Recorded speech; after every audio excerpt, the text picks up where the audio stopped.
Corona మహమ్మారి మరోసారి దేశాన్ని కలవరపెడుతోంది. గత కొన్ని రోజులుగా దేశంలో కోవిడ్ కేసులు మళ్లీ పెరుగుతున్నాయి.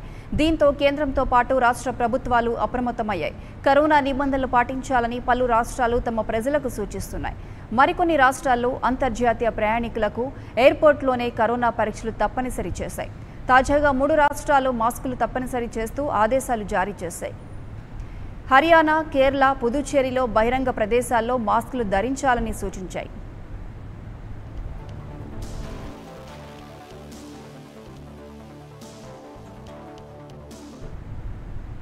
వైరస్ తీవ్రతతో కరోనా 4వ వేవ్పై కేంద్ర ప్రభుత్వం హెచ్చరికలు జారీ చేస్తోంది. రేపు ఎల్లుండి దేశవ్యాప్తంగా మాక్ డ్రిల్స్ నిర్వహించనుంది.